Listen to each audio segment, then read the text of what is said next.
Selamat datang di Mas Mansur Channel. Bagi para penonton yang membanggakan, sejak tahun 2012, nama Arya Wiraraja mulai dikenal menjadi salah seorang tokoh yang berjasa besar bagi Lumajang dan Nusantara. Hal ini dapat dilihat dengan munculnya banyak bangunan seperti taman kota, pendopo, sampai minimarket di kota Lumajang. Namun, belakangan tokoh Arya Wiraraja yang merupakan keturunan Brahma Hindu di zaman Singosari tiba-tiba digambarkan menjadi pendiri kerajaan Islam di Pulau Jawa menggusur Demak Bintoro. Supaya lebih jelas tentang tokoh ini, kita saksikan edisi spesial tentang Arya Wiraraja bersama sejarawan dari Universitas Negeri Malang, Bapak Dwi Cahyono.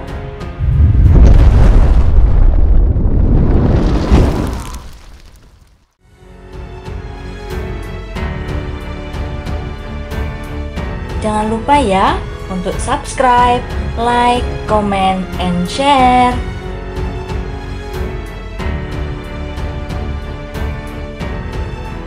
Assalamualaikum warahmatullahi wabarakatuh. Selamat sore bagi kawan-kawan Mas Mansur Channel yang membanggakan.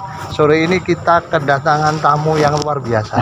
Ini senior saya, sejarawan yang tetap konsisten di jalurnya dan juga sebagai budayawan yang tetap sering belusukan kemana-mana ini saudara. Selamat sore Pak Dwi. Selamat sore Mas Mansur.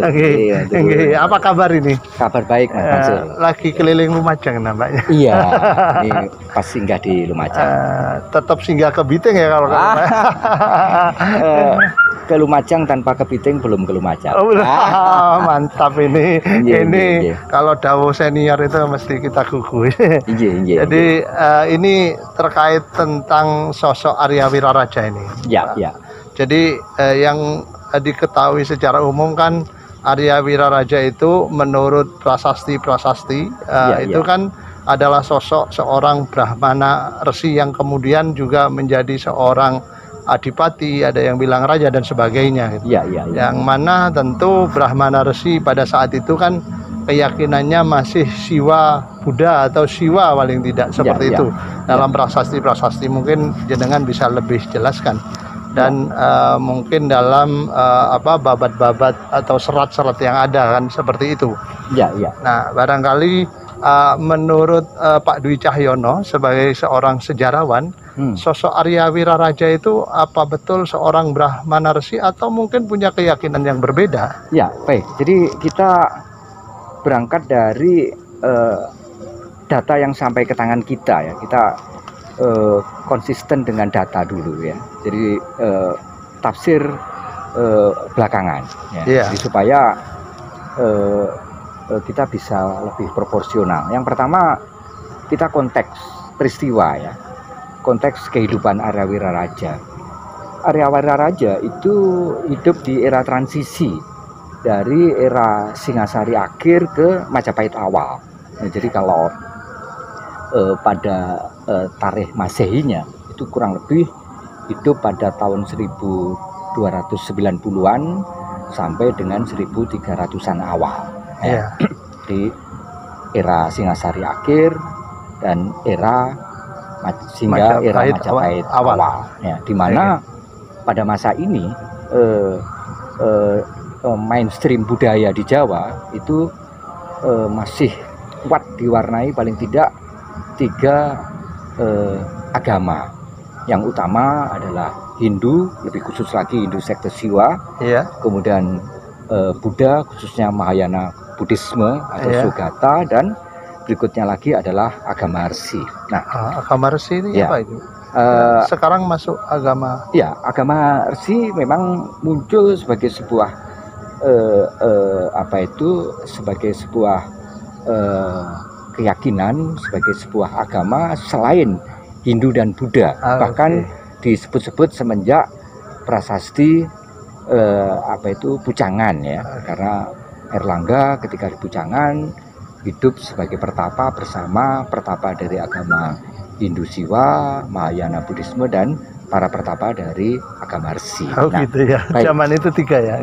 Jadi tidak hanya Hindu dan Buddha, tapi juga ada agama Resi, walaupun tidak sedominan Hindu. Nah, Kemudian yang kedua, lebih kontekstual karena Arya Wiraraja terekam di masa akhir hidupnya itu berada di areal atau daerah yang sekarang kita kenal dengan sebutan Lumajang, ya, Lumajang. Nah, tentang Lumajang, kesejarahan Lumajang memang mengingatkan kita pada seorang tokoh yang hidup di era Wisnuwardana, ya, yang disebut-sebut di dalam prasasti Mula Malurung, yaitu seorang Nararya yang dinamai Nararya Kirana. Yang menarik perhatian kita, memang pada masa akhir hidupnya Arya Wiraraja itu melewatkan masa akhir hidupnya itu di daerah Lumajang, ya. Di daerah Lumajang. Sekarang sebutannya Lumajang. Nah, pertanyaannya, apakah Arya Wiraraja memiliki latar genealogis, ya? Latar genealogis yang berkenaan dengan penguasa di Lamajang, lebih tepatnya di Nagari Lamajang, yaitu Nararya Kirana yang diberitakan di dalam prasasti Mula Malurung 1255 Masehi. Nah, perihal ini memang kita tidak mendapatkan informasi yang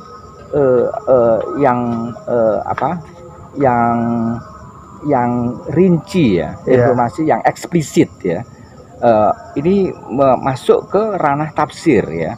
Oleh karena pertama bahwa Arya Wiraraja menduduki jabatan yang cukup tinggi di era pemerintahan Kertanagara, semestinya Arya Wiraraja adalah dari keluarga besar raja yang bersangkutan. Jadi kalau rajanya itu adalah Kertanagara, ada kemungkinan Arya Wiraraja itu merupakan extended family, jadi anggota keluarga luas dari Kertanagara.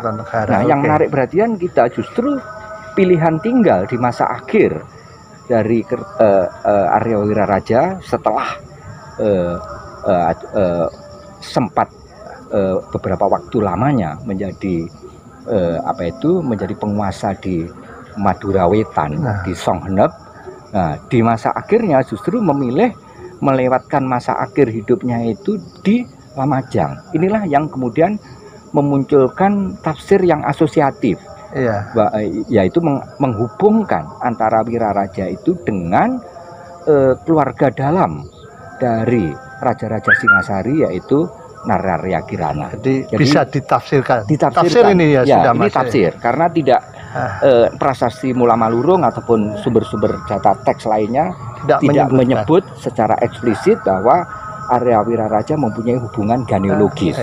Hanya cukup alasan, ya, pada penjelasan ini kalau Arya Wiraraja itu kemudian ditafsir memiliki hubungan genealogis dengan penguasa di Lamajang di era pemerintahan Wisnuwardana dan awal-awal Kertanagara, yaitu Nararya Kirana. Apakah hubungan itu adalah anak dan orang tua atau hubungan yang lain, kita juga belum mendapatkan jelas, ya, informasi. Nah, kembali pada konteks ini, kalau kita memperhatikan perkembangan keagamaan yang muncul pada masa Singasari, baik itu pada masa Wisnuwardana ataupun pada masa Kertanagara, ada dua agama yang kuat, ya, yang menjadi mainstream keyakinan pada waktu itu, yaitu Hindu sekte Siwa dan Mahayana Buddhisme. Nah, jika benar bahwa Kertanagara Arya Wiraraja mempunyai hubungan genealogis dengan Nararya Kirana, ada kemungkinan latar keagamaannya ada dua kemungkinan, apakah Hindu sekte Siwa atau Mahayana Buddhisme. Nah, oleh karena itu boleh jadi bahwa Arya Wiraraja adalah penganut agama yang merupakan agama pengaruh India, entah itu Hindu sekte Siwa ataupun Buddha, Mahayana Buddhisme. Nah, lalu bagaimana kaitan antara Arya Wiraraja dengan situs yang ada di Lumajang, khususnya di Biting. Ya. Nah, kita mendapatkan informasi tentang relasi historis antara Arya Wiraraja dengan situs Biting itu adalah informasi yang berasal dari Kakawin Nagarakertagama. Ya, ini memang ada gap waktu ya antara peristiwa yang terjadi masa pemerintahan Arya Wiraraja dengan ketika Kakawin itu ditulis. Arya Wiraraja kan hidup di awal-awal tahun 1300-an. Sedangkan Nagarakertagama baru ditulis pada tahun 1365, selesai ditulis. Berarti ada gap waktu kurang lebih setengah abad atau bisa saja 6 dasawarsa, kurang lebih 60 tahunan. Ya. Nah, dalam Kakawin Nagarakertagama itu dikatakan bahwa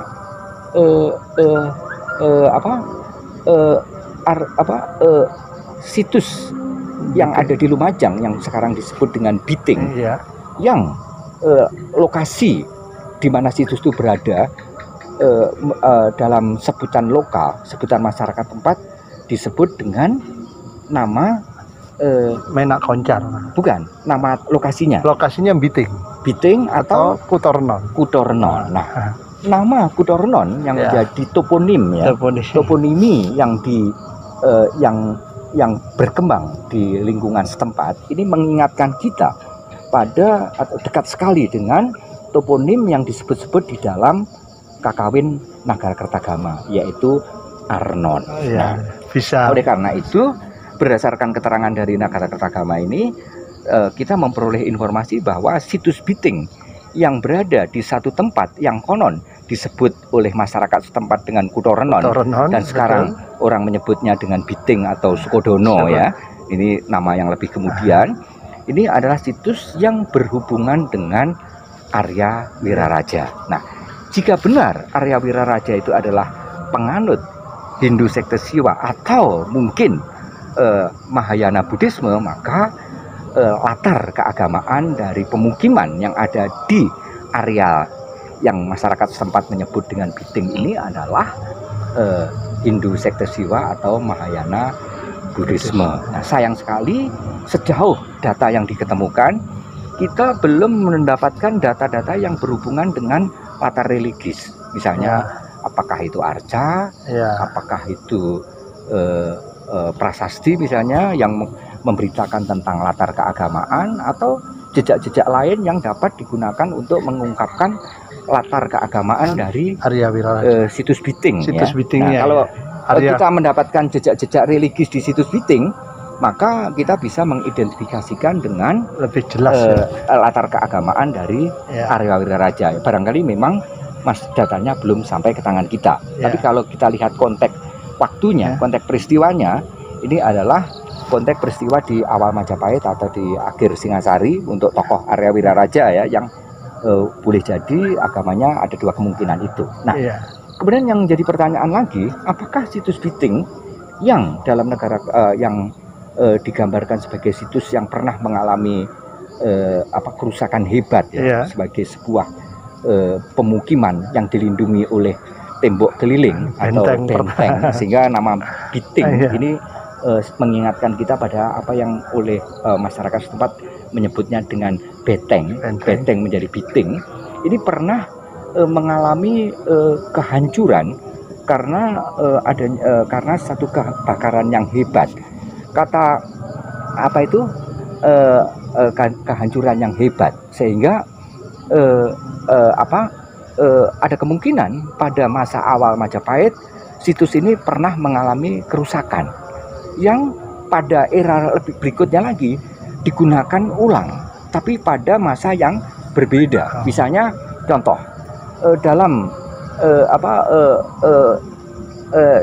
ibu kota kerajaan Singasari ya, itu pernah mengalami kehancuran yang hebat ketika adanya serangan dari Jayakatwang tahun 1292. Namun ketika Hayam Wuruk berkunjung ke Malang, menginapnya di Puri Singasari. Artinya sudah diperbaiki. Situs yang sudah mengalami kerusakan itu, area yang mengalami kerusakan itu kemudian dibina ulang, kemudian diperbaiki dan kemudian difungsikan ulang. Nah, ada kemungkinan kalau kita bandingkan juga dengan situs-situs lain, situs ini juga berasal dari lintas masa, yaitu berasal dari masa awal Majapahit yang kemudian sempat mengalami kerusakan dan ditinggalkan, kemudian dibina ulang dan digunakan lagi pada masa lebih berikutnya, mungkin pada masa awal-awal perkembangan Islam. Oleh karena itu, terkait dengan itu, masyarakat setempat menghubungkan salah satu jejak yang ada di situs ini berkenaan dengan seorang tokoh yang disebut dengan Menak Koncar. Mbah Menak Koncar katanya. Nah, kalau kita bandingkan dengan terutama unsur sebutan Menak, kata Menak ini memang lebih banyak digunakan untuk menyebut orang yang memiliki tataran sosial tinggi yang berasal dari masa-masa awal perkembangan Islam. Misalnya kita juga di pewayangan kita mengenal wayang Menak yang menceritakan kisah-kisah yang berhubungan dengan perkembangan Islam ya. Nah, oleh karena itu boleh jadi memang setelah era Arya Wiraraja, tempat ini kemudian digunakan sebagai tempat yang berhubungan dengan tokoh yang berasal dari masa awal perkembangan Islam, yaitu Menak Koncar. Berarti ada dua ya Pak ya, ada dua tokoh ya, satu tokoh boleh bernama jadi, Arya Wiraraja yang kita tidak tahu kalau Arya Wiraraja itu kemudian meninggal di sini, apakah Arya Wiraraja juga dimakamkan dengan model pemakaman Islam? Kalau Arya Wiraraja bukan penganut Islam, mestinya tidak dimakamkan dengan model pemakaman Islam. Sejauh data prasasti serat itu Arya Wiraraja latar belakangnya kita tidak memperoleh petunjuk ya tentang latar keagamaannya, apakah Hindu sekte Siwa, apakah Mahayana Buddhisme, ataukah malah Islam. Itu juga tidak ada tapi yang memberitakan semacam itu. Tapi kalau kita lihat konteks waktunya, yang lebih kuat untuk kemudian Arya Wiraraja itu menganut Islam itu kalau dibandingkan dengan kemungkinan Arya Wiraraja menganut Hindu atau Buddha, lebih kuat Arya Wiraraja menganut agama Hindu atau Buddha daripada menganut Islam. Kalau dilihat dari konteks waktunya. Ada juga penulis yang mengatakan nanti Arya Wiraraja dibuang ke Sumeneb itu dikarenakan pertentangan agama. Bukan. Ini adalah reformasi di tubuh pemerintahan. Jadi bukan karena latar belakang agama. Lebih terkait dengan pertimbangan politik ya, karena pada masa Kertanegara memang ada reformasi dalam bidang birokrasi pemerintahan terkait dengan doktrin politiknya, yaitu Cakrawala Mandala Nusantara. Justru Kertanegara itu ditempatkan di Sumeneb, di Songhenep. Ini karena Songhenep ini menjadi posisi yang penting.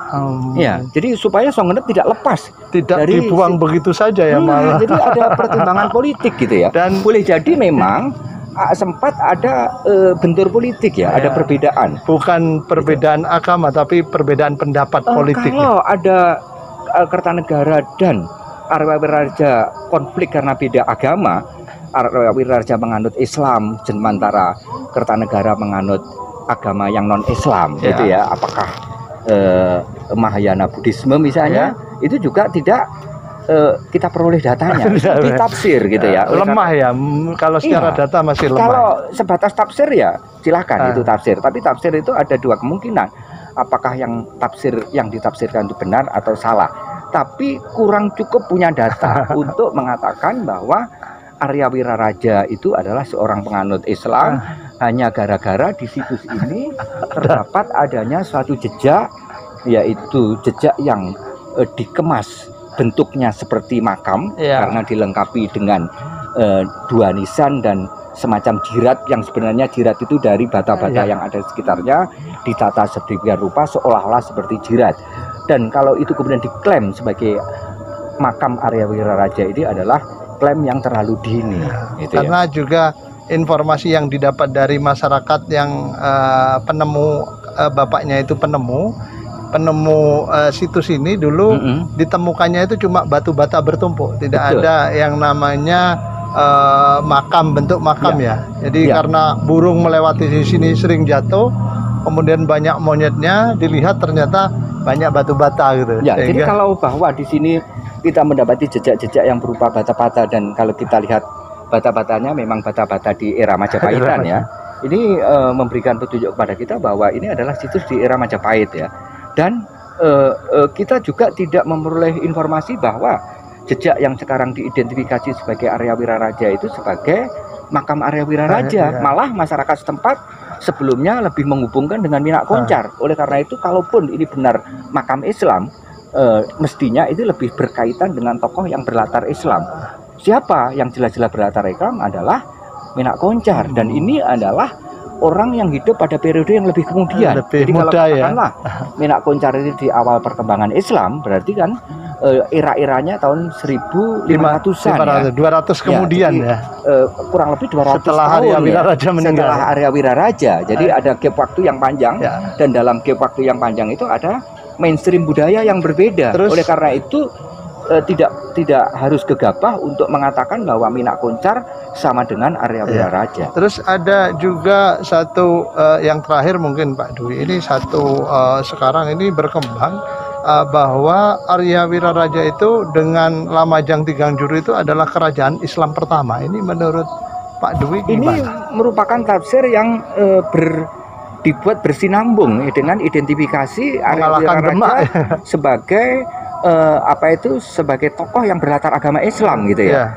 Nah, ini tafsirnya bisa berkelanjutan, bergulir-gulir terlalu terus. jauh itu ya. Nah, bergulir-gulir terus gitu ya. Saya kira kita yang pasti, yang utama itu adalah perlu menyikapi secara kritis ya tafsir ini ya, karena tafsir ini masih sebatas tafsir, artinya tafsir yang tidak memiliki backup data, tidak memiliki backup fakta, apakah itu fakta artefaktual ataupun tekstual yang memberi petunjuk bahwa Arya Wiraraja adalah seorang yang menganut agama Islam.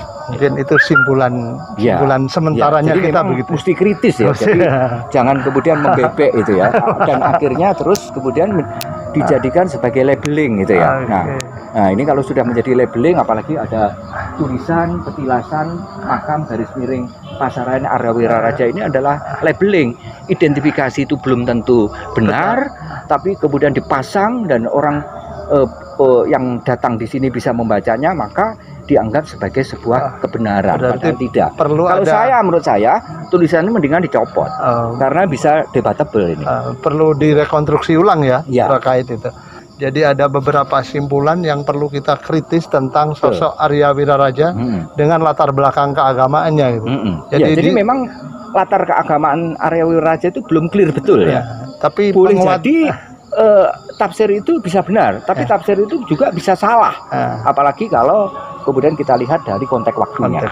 Dan yang lebih tepat bahwa tidak ada pertentangan Kertanegara dengan Arya Wiraraja berlatar agama ya.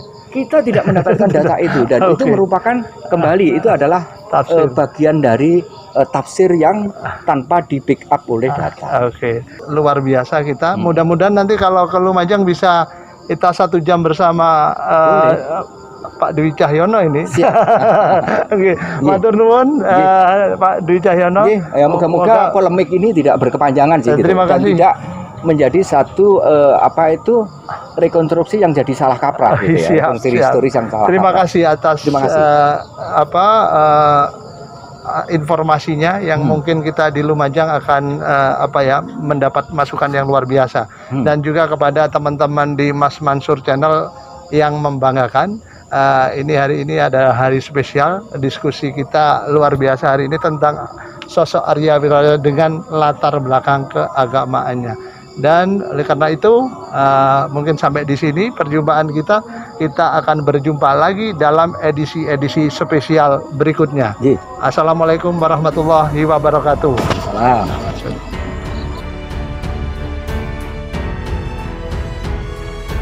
Semoga penjelasan tersebut dapat bermanfaat dan menjadi pedoman bersama.